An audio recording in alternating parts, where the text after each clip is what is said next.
What does it mean that the culture wars are ending?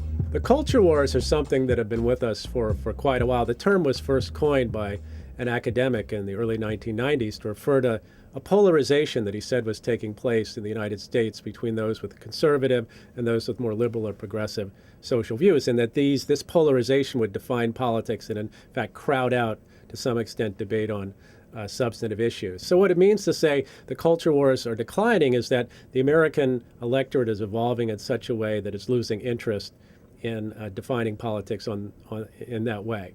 People don't want to fight about culture wars issues. People are less concerned about that. Fewer people have conservative cultural views, and that's taking the sort of the wind out of the sails of the culture wars in our society and moving us toward a different kind of politics, hopefully. What demographic trends are spurring the end of the culture wars? There are a variety of demographic trends that are pushing us toward an end of the culture wars.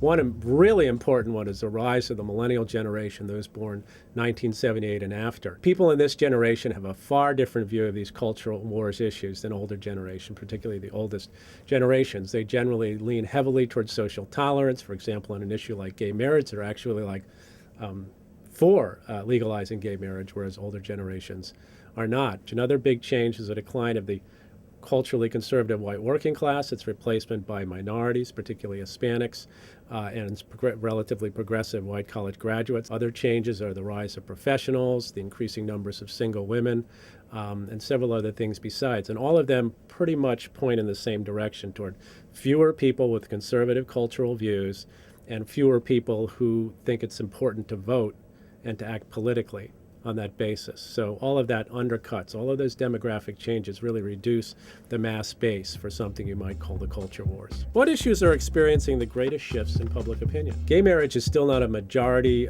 support issue in the United States, but this is one of the clearest examples of something that's being radically transformed by demographic change, particularly generational change, the rise of this millennial generation. Right now, support for legalizing gay marriage is running about 41-42%. It's going up about a percentage point a year. And what that means is that by sometime around the middle, maybe a little bit later in the next decade, we're going to have majority support in this country for legalizing gay marriage. Stem cells is another good example. Stem cells started out as not a majority issue at all, a majority support issue at all, but now it really is. Now we have almost a consensus in favor of stem cell research, and of course that's partly what President Obama was responding to when he liberalized the rules governing stem cell research. Yet another thing that's being affected in a big way by demographic change is views on immigration. We have the rise of groups like, Hispanics obviously have a different perspective on immigration than more conservative white voters. But the millennial generation, again, has a far more positive and open attitude toward immigration than the rest of the population. So I think that's another change that we're seeing as a result of demographic shifts.